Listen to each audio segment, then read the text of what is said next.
Hel- Hello, hello, hello. Welcome to Kernels of Truth, brought to you by Progress Kentucky. Really thrilled that you've joined us today. We got some really important stuff we want to cover, and we're gonna, do a couple, I think, important Kentucky political news items, or maybe news item. One's definitely a news item. One's maybe a news item.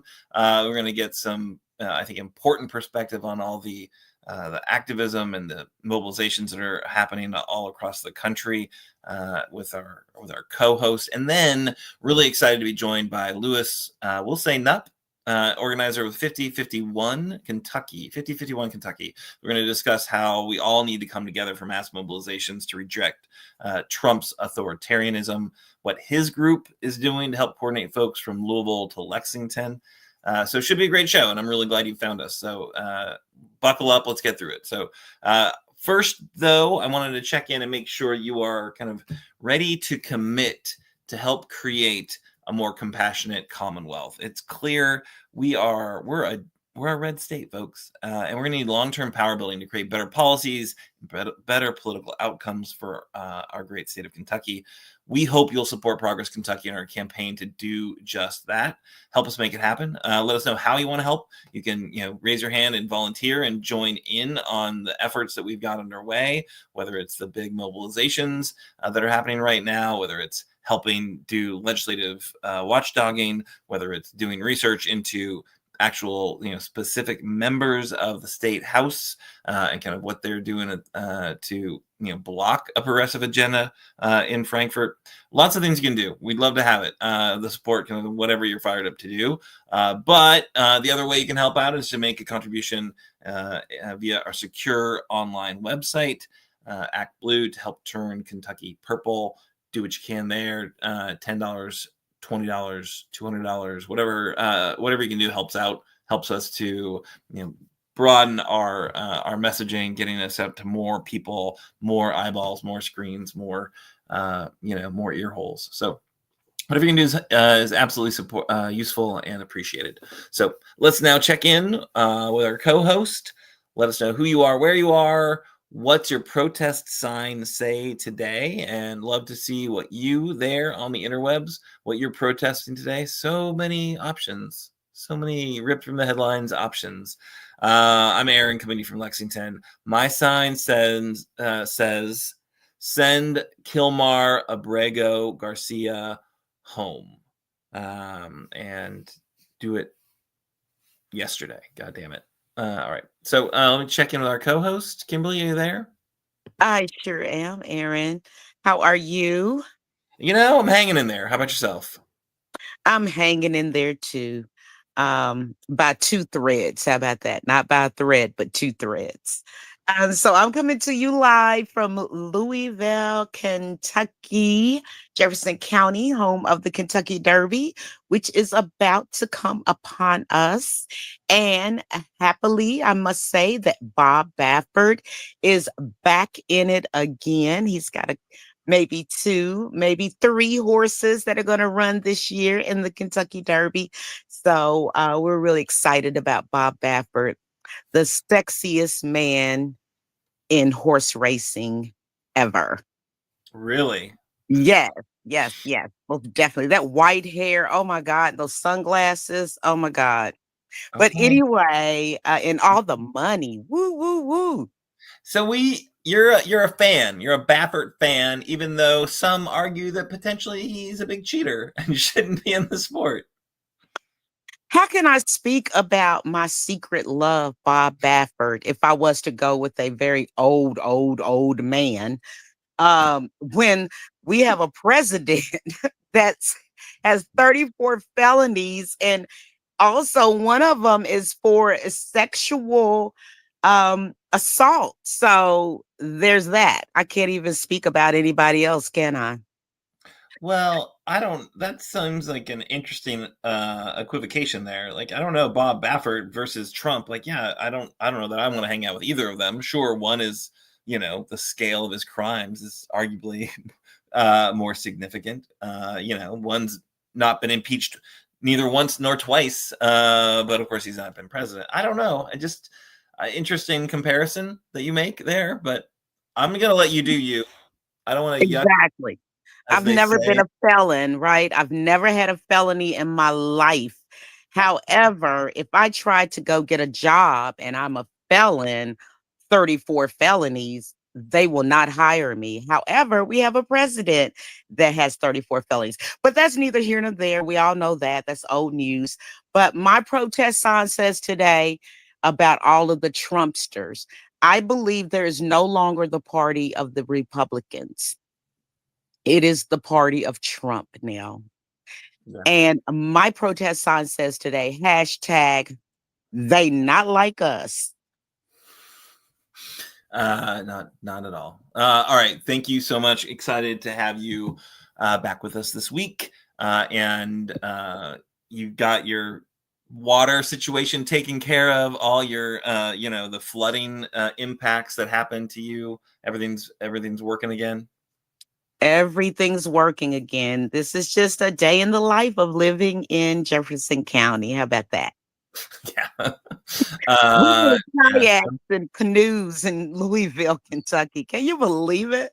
Like, what? I did not see that coming. Did not see that coming. But yeah, I'm glad you're out of it. All right, so we're gonna do news of the week. We got like kind of two and a half stories, I guess we want to cover before we check in with our friend from 5051. So the first story I want to talk about is kind of like one of our federally focused. Actually, they're all kind of federally focused. This one's coming to us from the Courier Journal. It was some, I think, interesting reporting from one of their political reporters there, Hannah Pinsky, and the headline again doesn't exactly weigh in one way or the other, but it is House Democrats want to flip Andy Barr's district, why they can and can't do it, right? So Andy Barr's district, the 6th district, obviously it's close to my heart, as it is in fact my congressional district, and it's the first time I ever worked for a partisan political campaign was when I moved up here and started working for Amy McGrath's campaign in the 6th district, which really that was the last time that district was competitive. But right now, the big news is the Democratic Congressional Campaign Committee, the DCCC, has picked 35 districts that they're going to work on flipping in 2026. And the 6th district has made the cut. So Andy Barr's district has made the list. And, really important that if you, like me, want some sanity in Washington, D.C., and yes, I know Democrats don't do all the things we want them to do. But hey, they acknowledge climate change is real and think we should do something about it. They think a woman should have a right to her own reproductive decisions, healthcare decisions with her and a doctor, not a politician getting in the way. And they think LGBTQ plus community deserves, equal rights. And they don't think DEI is some boogeyman to get rid of. So yeah, there's a lot of reasons the Democrats are just a kind of pretty clear superior option. But they need to flip the House if they're going to have any opportunity to do anything in Washington, D.C., because the trifecta that Trump has right now is leading to the horrible things that we're seeing right now, which more on that later. So really, I think important that the DCCC is selecting this seat. But the Republicans immediately thought it was ridiculous. They called it laughable. They encouraged Democrats to waste money and resources in that race. But Morgan McGarvey's weighing in saying it is actually something they can do. It is, the Republicans say it's ridiculous. The Democrats say we can do it. Who knows? Who knows what happened? Obviously, it will happen. Fayette County is the bulk of the vote there. This is a district, if you look county by county, the 19 counties that make up the 6th district, and if you look at Andy Bashir's election and re-election, he won that district. They then changed the district a bit. They took out, Franklin County. Nope, that's not. Yeah, Frankfort and Franklin County has been removed for the district, given to Jamie Comer's district to make that district look even more ridiculous. But so the idea here is that it could be competitive, especially, and this is a bit of an asterisk because we don't really know officially what's going to happen. But if Andy Barr decides he's all in on the Senate race, which means he can't run for the House race, and he's running statewide to get that Senate seat that Mitch McConnell is kind of leaving, then that's an open seat. So all the kind of the benefits of incumbency just disappear. And I think as we've seen just most recently down in Florida, these seats that were 30-point plus Democrat seats, they swung like 15 points or so. So this is a seat that I think absolutely, given if it was open and in the midterm, I think it's a seat that a Democrat could absolutely run very competitively for and could see victory there for sure. So, Amy lost by like 3 points. And I think things are arguably worse right now. Trump didn't do these horrible tariffs and destroy, Kentucky's farm and bourbon economy in his, in the first 2 years of his first term, right? So I do think we're going to see a different voting group come out, and I think that makes this a lot more competitive for sure. I don't know. That's my take on that one. Kimberly, what do you think about the 6th district? You there, Kimberly? Hey, Kimberly, are you here? Mm-hmm. Sorry. What do you think about the opportunities for the 6th district? I think that it's really, possible.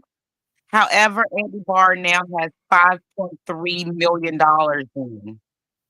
Daniel Cameron only has 500,000, and our friend here at Kernels of Truth, Representative Pamela Stevenson, has $70,000 raised and only about $32,000 on hand. So Andy Barr is kind of like running the race already. So I don't know who else is going to get in and get that type of money. He's got what do you want to call it? He has a edge. Yeah. Yeah. So absolutely. He's got an edge. He's been fundraising for it for quite a while. He hasn't had to spend a lot of money with his most recent, races. He hasn't, been truly challenged. So, I think he's also we'll say in bed with the banks. I don't want to be crass, but yeah, that guy has got a lot of bank money, big money coming. His big bank Barr has got a lot of bank money coming his way. So Garland Barr the third, is it the third or the fourth? I don't remember. But he's well positioned. I think he'll have so much money if he stays in the 6th district. But he's clearly queuing up to run statewide and is fundraising to be able to run statewide. And Cameron maybe is not having as much success fundraising, although he's announced. Is that what you're saying? And that Pam Stevenson is going to absolutely have a challenge for sure in that race. But we love Colonel Pam and love to see her out there for sure. But again, statewide versus the 6th district. The 6th district is just kind of one media market, the Lexington media market, so it's not as expensive to run in. And somebody asked if we've heard any names, Democratic names drop. There've been a lot that have been thrown out there. Doesn't feel like anyone's really getting seriously organized just yet. My hunch is that people who are serious about this race are waiting to see what Andy Barr does, right? Because if Andy Barr is all in on the Senate race, again, as we said earlier, it's an open seat and the power of incumbency is gone, and it gives, I think, a Democrat a real shot. I think if Andy Barr sticks there and runs again just for re-election, I think it's going to be a lot harder for a Democrat to pick up the 6th district, even though Trump is, I think, changing the electorate pretty significantly. And obviously, with Trump not on the top of the ticket, those midterm results will likely be a lot better for Democrats. But this is still, a tough district. So I don't know. Any other thoughts from you, Kimberly, on that one? You are muted, Kimberly. All right, I'm going to take that as a no. Take that as a no. You don't have any additional thoughts about that Andy Barr race. All right, so another story I wanted to cover, and this kind of like harkens back to my sign. And this is, and I'll be honest, like we are not journalists, obviously. Like, we'll take a look at the news, we'll pull some stories up, we'll share those, we'll read those. We really like the ones without paywalls, so big fans of the Kentucky Lantern.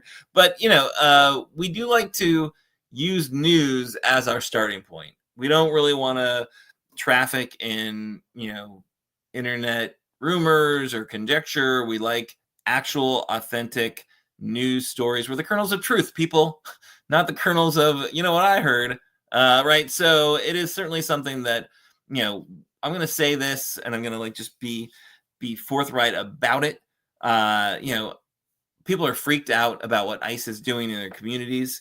There have been a number of Facebook posts about a Louisville teen, somebody who might be here without papers, but was brought here as a kid, like a 3-year-old who's been going to school in Louisville, who got a spring break job at a construction site, and was snatched by ICE, and was not, his parents were not pulled in, and has been deported, right?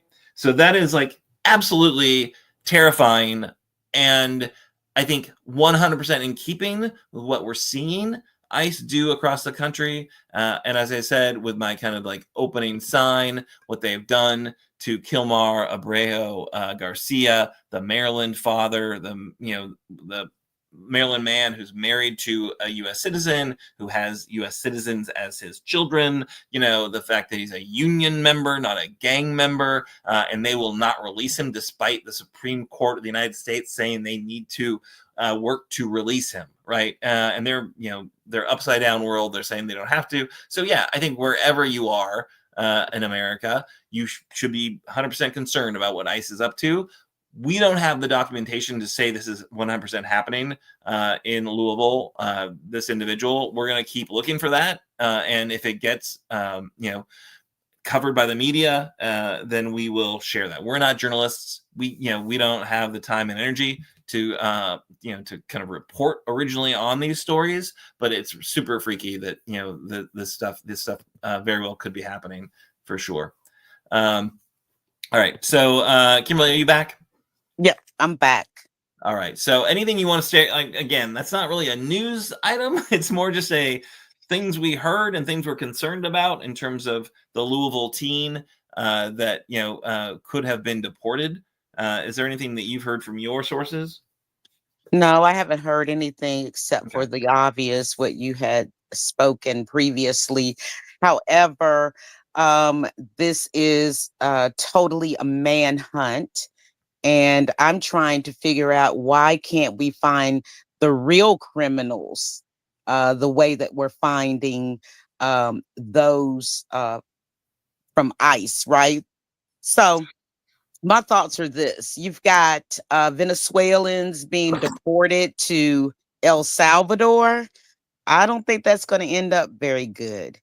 And then you have the president of the United States wanting criminals to be deported to other countries where they don't have the rights that we have here, although our prison systems are terrible. And then the other thing is, this has just made more stress, and it's almost like a horror movie happening within our country. And then when you say the state of Kentucky, and then you narrow it down to where I am, I'm right here in Louisville. It's amazing to me. However, we have a mayor here, Mayor Craig Greenberg, that has publicly stated that you know they're not going to stop ICE or anything of that nature. However, our local police department, which is the LMPD, Louisville Metro Police Department, will not be giving assistance to ICE. Yeah, that's great. That's important. I think that's a useful first step. Anyone that's not a federal agency that's under the direct control of the White House or one of his appointees should not be supporting ICE. Like clearly, they have demonstrated they don't know what they're doing. They don't have due diligence. They have cut out due process, right? And due process, like, oh, what's due process? The fact that judges get to decide. That's like, it's right there. It's in the name. They judge. They get to judge. The Fed should bring their proof, and then average everyday humans should be able to refute that proof or bring their own proof, and then the judge decides. That's due process, right? And some modest, tiny little bit of due process should be afforded everyone, whether ICE says you're a gang member because they think they identified some tattoos, or somebody who, say, like Trump, who's had 34 criminal guilty verdicts. So it's just, yeah, no one should be supporting ICE right now because they've proven they're not a trustworthy agent, kind of partner in actually enforcing our laws. They don't seem to have much, respect for the law and the rule of law. And again, that's what I thought our kind of constitutional republic was all about, is that rule of law, laws, not people. All right, so we have one other story we wanted to cover, and then we're really excited that we're going to be joined by Louis Knupp, who is with 5051. Kind of a new organization that's kind of really leaned into mobilizing mass mobilizations of folks all across the country. But Louis is one of the Kentucky organizers. And so we're going to talk to him soon. But, Kimberly, I don't know, you had shared this story earlier with a group chat, and I just thought it was a really interesting one. I wanted to see if you wanted to share your perspective on kind of, again, like what's happening on the streets and why activists of color maybe are not showing up in the numbers they have in previous kind of anti-Trump efforts. There's a really good article from Axios that we'll put in the show notes and in the chat. Yes, this is the best article that I have found, Aaron, to really describe how most Black people are feeling. I had a conversation with my uncle, and he says, well, this is the time to get in the streets. I said, no, it's not. So I'm going to explain this as quickly as possible, but this is very, very important for people to know because it's all on TikTok and Instagram and X and Facebook and everywhere stating, why aren't Black people out in the streets? You have so many Latinos and Hispanics asking Black people, where are you? Specifically Black women, where are you? I am part of the 92%, and that was 92% of Black women that did vote for Vice President Harris. So nearly 5 years ago, after fueling the largest protest movement in American history, Black activism stands at a generational, emotional, and strategic crossroads. Why does it matter? A lot of people are asking me this. Many of the Black Americans, such as myself, we flooded the streets in 2020. We have stepped back from the renewed anti-Trump protests because most of us are torn between the urgency of the moment and the spiritual toll of relentless, often fruitless resistance. And the stakes are really huge. They're larger than what they've ever been. President Trump's second term agenda is openly hostile to DEI. Openly hostile. It was the first thing he signed as an executive order was to demolish diversity, equity, and inclusion at the federal level. Also, the way that he's openly hostile to police reform, wanting police officers to not be held as accountable as they are today for doing wrong. And also rolling back the civil rights protections that have underpinned our racial progress for the last half century. Actually, it's been about 60 years. But most prominent Black activists that I keep up with also are telling Axios that the rest does not equal retreat and that the movement is evolving in leadership, tone, and tactics for the long fight ahead. Although you may not see us out in the streets, we are doing the work. So a lot of things you probably saw during the hands-off demonstration, which was April the 5th, where millions protested DOGE cuts and immigration raids and mass federal layoffs. It shows a difference from 2020. Axios is saying here that most of the participants were older and white, as seen at the rallies across the country, and they confirmed to Axios a stark contrast. If I could get my words right, that'd be great.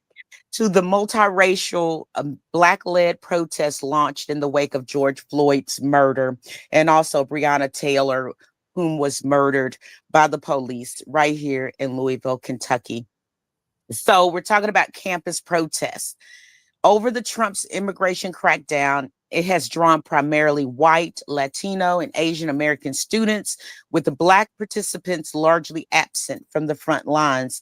In Washington, D.C., we can look at what's really happening here, Aaron, because Black Lives Matter Plaza, which is actually near the White House, was quietly dismantled last month after funding threats from Republicans. It was a symbolic setback in what was once the epicenter of 2020's racial reckoning. So, uh, there was a viral video. I don't know if everybody saw it, but it was from the weekend of the Hands Off, and it showed Black Americans enjoying brunch in Atlanta, which is also known as a historic hub of Black political power and culture, while white Hands Off demonstrators marched outside. Many of the Black advocates active in the 2020 racial reckoning protests have declared online that they're not interested in rejoining public demonstrators right now. Notice that the last two words, right now, doesn't mean that we're not going to get back out there in those streets, because if anybody knows how to get out in the streets and protest and get something done, it is Black folks. All you have to do is turn the pages back to the civil rights movement. So this is kind of how I feel, Aaron. I'm emotionally drained and I need a break after the demoralizing defeat of Vice President Kamala Harris, who was actually the first Black woman nominated for president by a major political party. Now, she was not the first Black woman to run for president. That would be Representative Congresswoman Shirley Chisholm back in the 70s. Now, Harris, she won 86% of Black voters overall, but Trump improved his vote share among Black men from 19% in 2020 to 21% in 2024. So most of us as Black women, the 92% that voted for Vice President Harris, we see very, very clearly the wake-up call that we need to turn inward and prioritize our self-care right now, especially when America is overlooking his record of racist comments for a second time. Hey, I can forgive you the first time, but the second time, how dare you? What are you really saying about me? What are you really feeling about me? And we have been for years and decades pushing ourselves to exhaustion. I know I have. And so right now, what we're doing is we're kind of shifting away, Aaron, from mass mobilization, and we're doing more quiet strategies like economic pressure campaigns. Did you not hear the numbers and what came out from Black folks saying no to Target? They felt the burn. We've been doing digital organizing and coalition building behind the scenes. And so, another point why you probably are not seeing as many or any at all, I look at our beginning of our show of the different protests, and seeing a Black face is not there actually. But one of the main things, and people are saying, oh, you're just crazy, don't even think that way. But we fear targeted state violence under the Trump regime, including the risk that we may be surveilled, detained, or worse. We know what happened to our ancestors. Okay, we know what happened to the leader of the Black Panthers. We know what happened to Martin Luther King Jr. We know what happened to Malcolm X. So there's a fear that we all have by the treatment that we are legal residents, but we may be caught up in immigration raids. And I have heard, I have not researched it more to speak more about it, but I have heard of Black Americans born and bred here being caught up in ICE raids. So we're trying to prepare ourselves for the long game, Aaron, is really what's happening. And there is a great book by Steve Phillips called How We Win the Civil War.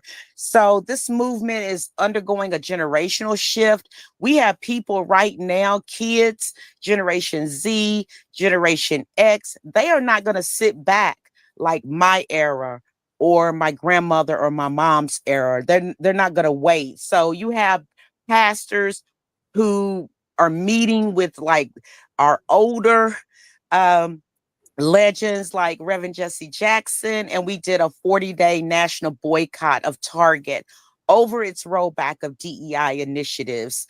Also, a great political commentator, Angela Rye. If you all don't know who she is, look her up. She's been mobilizing leaders through private strategy sessions, and I have been privy to some of those. And then it's also another thing. We need to really take care of ourselves. And that's not just for Black folks, that's for everybody. This is going to be a long war. There are going to be battles along the way, but we have to choose our battles. Why? A great person that I truly, truly admire, Reverend William Barber, who's over the Poor People's Campaign. He has spoken at many, many rallies that were dominated by white participants. And he's just saying that, basically quoting him, it's foolish to think that civil rights leaders didn't need rest while facing racial violence and planning long marches.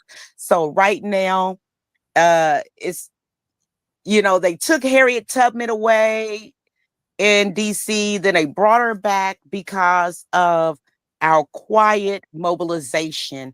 I promise you, we will get back out in those streets. And I know that everyone feels our absence, but we've been doing this thing since before I was born, day in and day out.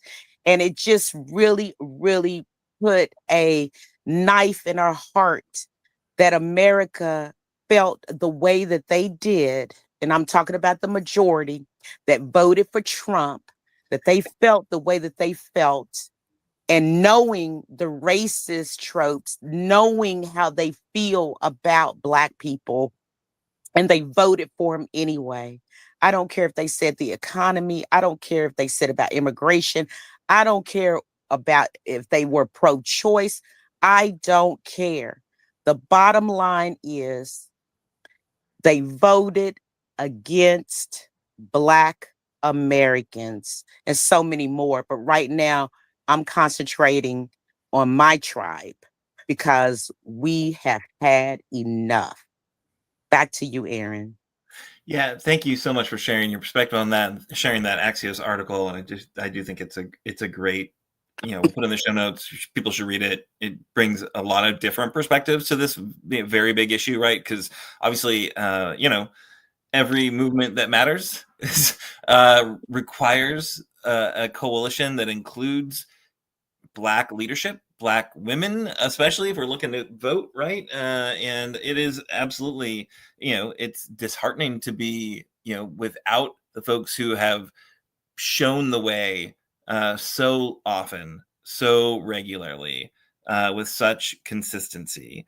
But yeah, I'm not going to judge you. I'm just going to keep trying to recruit you, Kimberly. But yeah, because we need to win, and we're not going to win without that full rainbow coalition, right? As Jesse Jackson, Reverend Jesse Jackson put it, right? So really, so important that we hear all the different perspectives to this issue, this critical issue, and let's not ignore, the racism is baked in with Trump. People were able to talk about the price of eggs, I guess, because we'd already decided that the birtherism bullshit with Obama, the Central Park Five, his long history, shithole countries. The man is just a walking racist Absolutely. What's the first thing he did when he, had his got back in office, got back into power, starting to use the executive power? Oh, it's going after DEI. Did anyone miss that? That was the first thing on the list. And stop talking I about. didn't miss it. I didn't miss it. Yeah. And guess who else didn't miss it? I just want to let everybody know that beautiful picture. That's how I look now. And the younger version of me, that is my daughter. And she's in the United States Air Force with less than 2.5 years for retirement. And she's in Saudi Arabia right now. But I can't tell you the hurt when my daughter talks to me. She has no children. She's never been married because she has sacrificed her entire life for this country to move where they told her to move, to do missions that neither you or I, Aaron, would even attempt to do.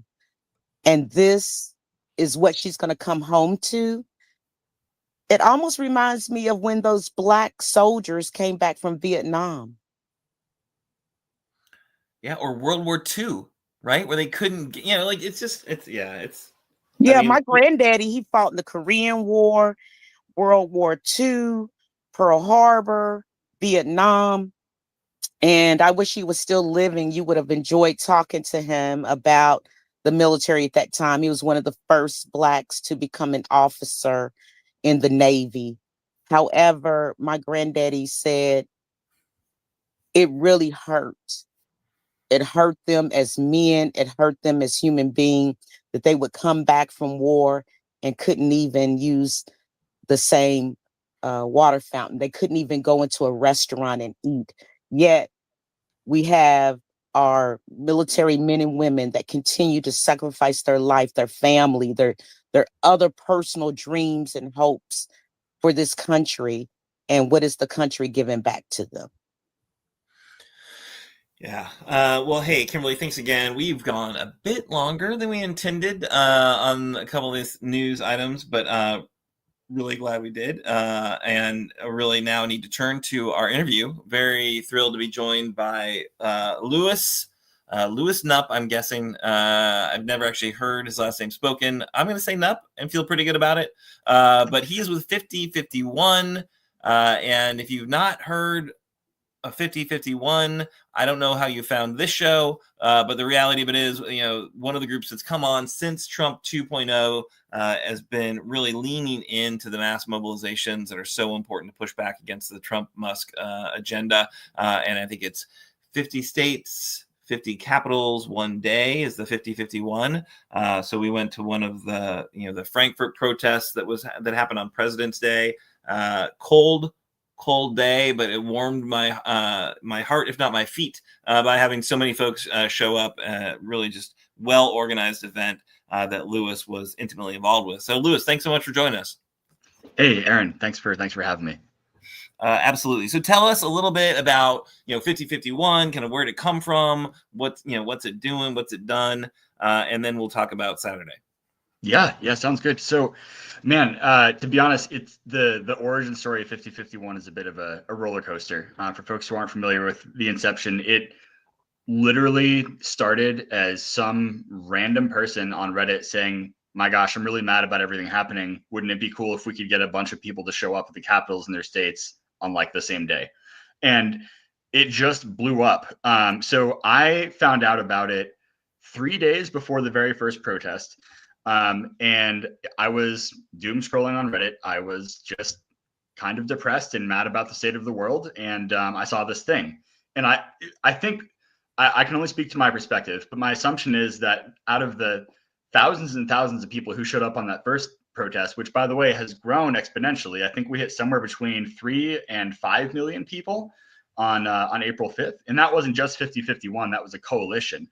But 5051's inception, it really was, I think, just a lot of people who felt like me, where it was, we wanted to do something. We didn't know what to do or where to put that energy. So this was just something. And we didn't know any of these people. Like, I had never met anybody who was there on that first day. But we just said, you know what, there's a place, there's a time, we're going to show up and we're going to do it. So following this link thread, right, we ended up getting involved. I ended up getting involved with the organizer group and met some people in person there, built some trust. And then we said, well, we can't let it stop here. We need to keep this moving. So I just kind of grew from there. And we've got a pretty consistent core group of people. Kimberly spoke to mental health, and I have to be honest, I don't know how folks like her have done it for so long, because it's, we're definitely green and we're learning as we go. And we've already learned that we need to build in some redundancy, because there are folks who have needed to take a step back for a week and then come back in after that. And we're probably doing things the hard way, because again, we're not like super professional organizers. We're literally self-taught / learning from people who are more experienced, that are like being generous enough to sort of donate their time to teach us the right way to do things. And where it's decentralized, communication is messy. There's nobody in charge. It's a bunch of people from a bunch of states kind of doing their best to cross coordinate, but frankly, like, we make mistakes, a lot of them, and yet somehow there managed to be 3 to 5 million plus people having protests with barely a non-peaceful incident happening anywhere across the entire country, which is pretty incredible. It's phenomenal. And kudos to you guys that have like shown up in Frankfurt, and done the march in Louisville, and done a number of different events. We're the, like, I guess, more seasoned. We've been around for a minute. Like, I did just get something shared. Maybe it's because we're not on Reddit. I don't know. I didn't, I heard about this a little bit after the fact, but thought it was really exciting. But then, I don't know if it's exactly gatekeeping, but it's like that trusted entity piece. Like, who are these people, and why haven't we ever heard of them? If if they, so you got to do your point about building trust. I think is really important, and it's just getting to know folks and seeing. But obviously, like, more than half of America, I think, is appalled at what's happening. So there's Donald Trump does a really good job of creating new activists. I think each time he opens his mouth, and each time he lies about the Constitution, and each time he lies about what ICE is doing, I think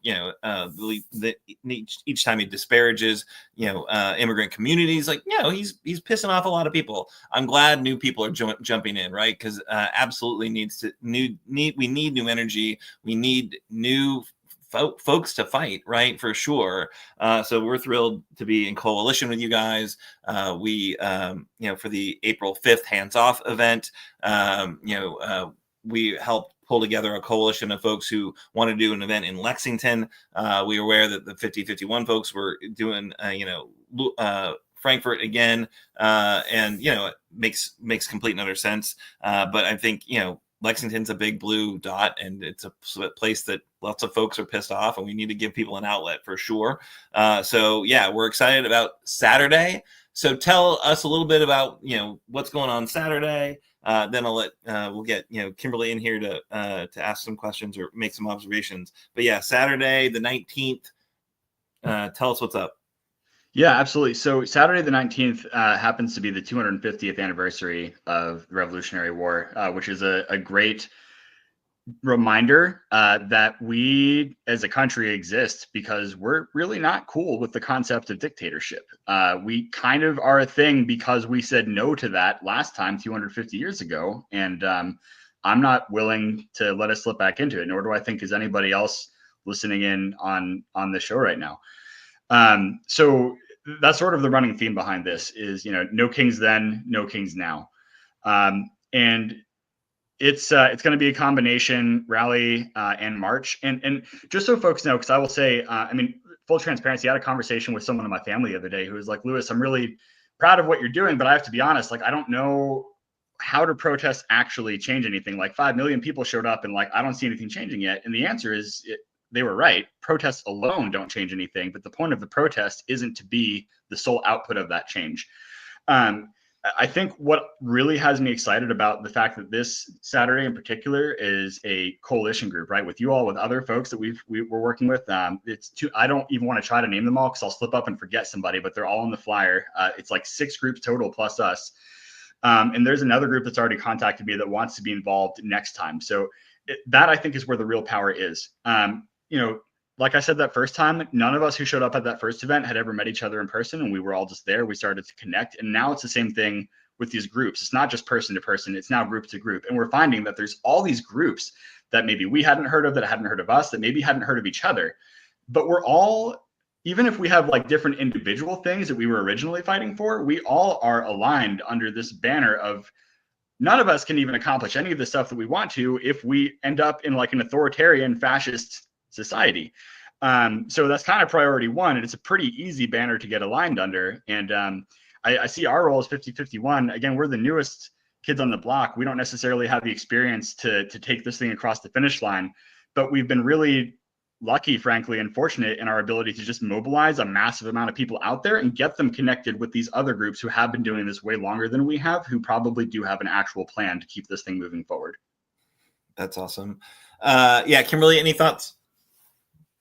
Yes, I'd like to ask a question, please. This is a question that a lot of us have had throughout our tenure of doing protests and things like that. Should we be protesting one thing, or do we just protest everything? Gosh, that's a good question. And I will give my personal opinion on that. I don't want to try to speak for like 5051 as a group, but me as an individual, and what I've tried to hold us accountable to at our protests is making sure that we both stay aligned on what our overall banner is, but also give space for people who are at the protest to not only use their voice, but to have us help elevate and amplify that, to speak out for any issue that is near and dear to their heart that is under that same umbrella. And frankly, because this is an anti-authoritarian, actually, I prefer to say pro-democracy movement, that's pretty broad. So, I mean, we've had folks come up and speak about natural parks. We've had folks come up and speak about the impacts that this is having on our immigrant community. We've had folks come up and talk about what it's doing to, like, their bourbon shop. I mean, it's like, whatever thing, the impacts of these, all the moves being made by this administration have been so broad reaching. I don't know that that's necessarily the right move. Again, I don't feel that I have the experience to speak on this like authoritatively, but I will just say anecdotally, what we have tried to do is sort of ride that line by saying, we're going to frame all of this as a anti-authoritarian, pro-democracy movement, and we're demanding change. We're demanding a stop to executive overreach and the preservation of the checks and balances that can ensure that executive overreach is not possible again. But everything under that, we want to elevate the voices in the group to speak to their individual issues as well.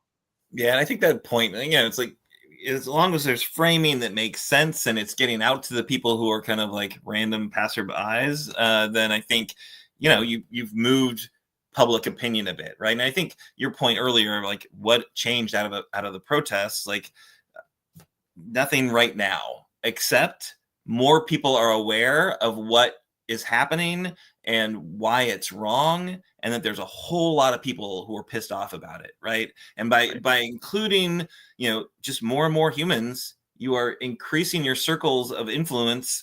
So you're getting into those, like there's 30% of America that loves what Trump's doing. There's 30% of America that hates what Trump's doing. And then there's like this big chunk in the middle that like swings elections, right? Whether they're choosing to like opt in, where they're figuring out what's happening, whether it's breaking through, they're like not paying attention to the news, right? We have got to get as many of those humans to understand what's happening so we can make change, right? And so that Trump sees the streets full and knows maybe he really actually does need to, to respect the Supreme Court ruling and not just lie about it. It's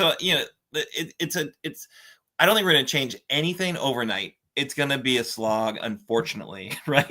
I'm sorry, everyone. This is like, we're in training right now to get to that, like competing in the marathon. And unfortunately, these are early days, I hope, because if we've got the runway to the next time we can truly influence what's happening is in the midterm elections. And that's like a year and a half. That's where you can tangibly affect the results of a decision that we make as our democracy about who's in charge. But I do think we're doing a lot to just make it clear that people are pissed off about what's happening, and getting more people aware of that, getting them pulled into that movement, and just softening the ground for what needs to come. I don't know. That's my take on it. But Louis, I'd love to hear your thoughts.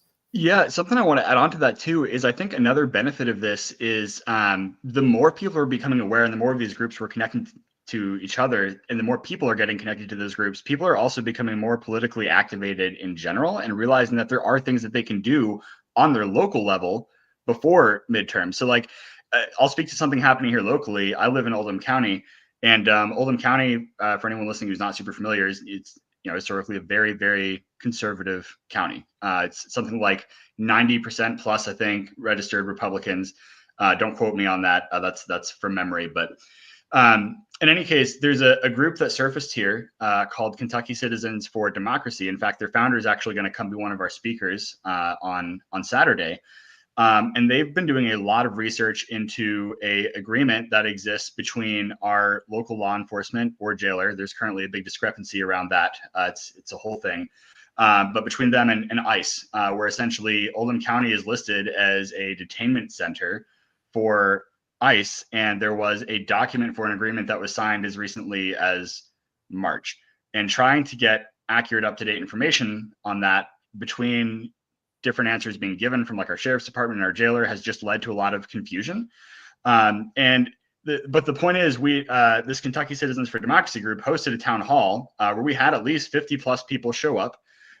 There was a lot of support for wanting to get rid of this agreement altogether and not be complicit.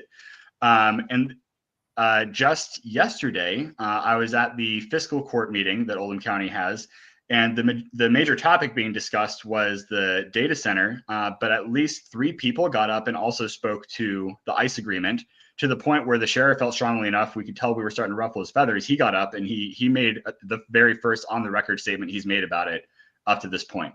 So my point is, I don't know that all that would have happened had there not been all this attention happening nationally, and it is now trickling down to the local level as well. And maintaining both is so important.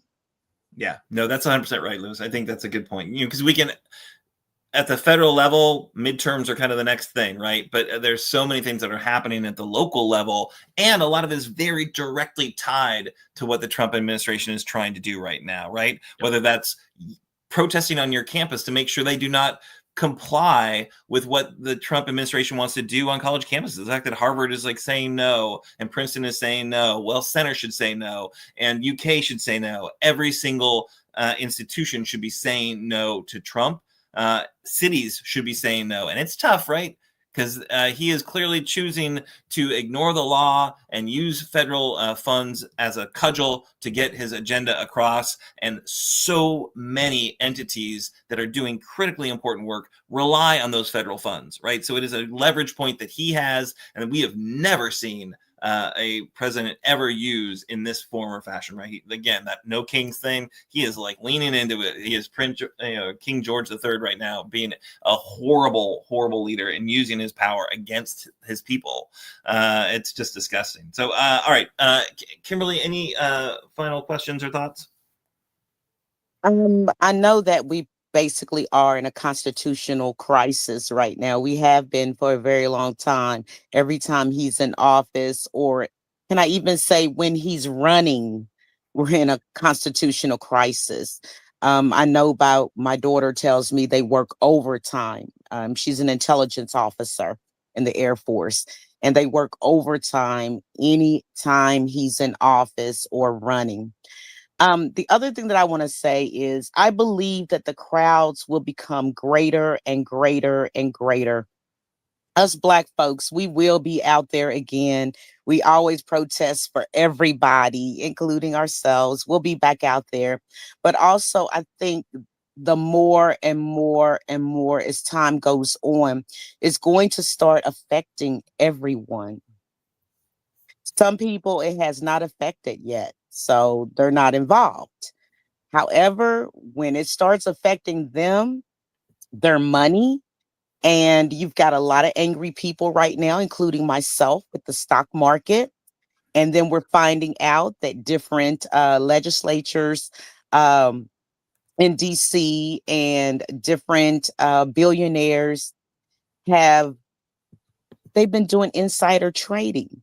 So how do we, as we move forward, and be a coalition. I'm involved. I'm just not out in the streets right now, as you probably heard, Lewis. Very much involved. But how can we collectively, as coalitions, do more than what we've done previously? Should I say, do more than what we did previously when he was the alleged president last time? Gosh, that's such a good question. And again, I'll open by saying I'm not even sure that I'm the right person to answer that question authoritatively, but I'll give it my best shot and tell you what I've been thinking lately. And to be honest, I'd love to hear your thoughts as well, Kimberly. But my 2 cents is for us to have the best shot at this. The point of a coalition, one, is to get connected, but then two, once you're connected, the question is what comes after that. And I think that's where the real work can start. Is I'd love to get conversations going between leaders of all of these different groups to understand, hey, what is our best strategy here? Is it building up mutual aid networks? Is it finding ways to support folks through whatever moves need to happen next? Is it, because I think you all both said it at some point in this call, this is going to be a long grind. This is not a quick one and done, like, hooray, we won, we did it. There's no like X-Wing and Death Star trench run here. This is reality, and these things do not change quickly. So I don't know what that strategy is, but I know that there's a lot of folks and a lot of groups who have been thinking about this a lot longer than I have. And personally, my goal is to try to get as many of them as I can connected together, and then for us to figure out collectively what that path forward looks like. Awesome. All right. So, Lewis, thanks so much for joining us. Thanks for the work that 5051 is doing. Really excited to see you on Saturday. And that is this week's call to action is to come out to Lexington, the No Kings Then, No Kings Now, April 19th. We are starting at 2:00 with an amazing lineup of speakers. Lewis, have we shared this publicly yet? Can we share it publicly? Oh, yeah, absolutely. We're on, I think 5051's put it out on pretty much all of their socials. It's up on Mobilize. So yeah, I mean, pretty much any detail about the Saturdays, we're going to talk about publicly. I think I do need to update the Mobilize then. Yes, so we've got Craig Blair speaking. You're going to kick it off, Lewis. Craig Blair, who's with Peaceful Bluegrass Resistance. Karma Bell, who is the trans activist who was at the center of the ridiculous fight about the bathroom in the Capitol. Hope Brown is an educator, amazing teacher. Whitaker, who I don't know if you've seen Whit, but he's with the NAACP. He has been on this show, did an amazing job speaking out against the anti-DEI legislation in Frankfurt. Christina Tropser, who's been on the show as well. She's organizing with a federal union, working with federal workers. So I think she's going to have some stories to tell about what workers are going through right now. And then Michael Slider, who's working to fight back against ICE. So really a great lineup of speakers. Then there's the march, and then there'll be an open mic opportunity, which friend of the show, Hadley Duvall, is going to kick off. Right. So amazing organizer, victims advocate, healthcare, abortion care activist. Hadley Duvall is going to be there for that. So, and we'll also, all the groups that are co-sponsoring will be tabling, I think, as well. So you can come get plugged in. I think it's the great thing. If you've not been out to one of these events, you got to come, because the community part is so important. It's easy to just doom scroll and get depressed by the onslaught of the Trump administration. But to be in a group that is actively fighting back, they're together to fight back, is really just empowering. And then you'll be able to get plugged into other organizing efforts that are underway, and how we can have an impact. So really, I think awesome stuff. Lewis, any final thoughts? No, just I would encourage folks, if you can, make it out on Saturday. If you can't, that's okay. Look us up online. Look Progress Kentucky up online. I'm assuming if you're watching the show, you've already heard of them, but get connected with one of these groups. And again, that's the beauty of decentralization, is if there's a group that you feel more comfortable with than the other, that's fine. Like, we're all on the same team here. So if you feel more comfortable reaching out to AFT or Peaceful Bluegrass Resistance, Kentucky Citizens of Democracy, Progress Kentucky, 5051, I don't care. Just get involved with somebody, and we will win this thing together. 100%. Awesome. Thanks again, Louis, for joining us. Kimberly, do you want to close us out? I sure can. He was a great guest today. Thank you for Aaron for securing him. I think he's going to make a major, major difference here in our state. Also, I just want to let everybody know really quickly because Aaron is so humble. He is like one of the masters of mobilizing and organizing. He really is. So I know he was not going to say that. So the Bible says, give honor where honor is due. So I give honor and the flowers to Aaron today. So, Progress Kentucky is a nonprofit organization registered with the Kentucky Secretary of State and organized as a 501c4. We are affiliated with the Indivisible Project and the Commonwealth Alliance for Voter Engagement, known as CAVE. And we are also proud members of the Forward Kentucky Network. Progress Kentucky's goal is always to educate, organize, increase voter turnout, and advance a progressive agenda through civic engagement. So please join us next week. It'll be our 200 number 207 episode. Yes, yes, yes. The production of our episode 206 was by our very own Nate Orshan. I like to call him Nate Dog. And also glad to have his support for the show, producing or co hosting, but we always hear him. Nate Orshan also wrote and performed our theme song. You can find more information and music at natosongs.com. That's NATO songs.com.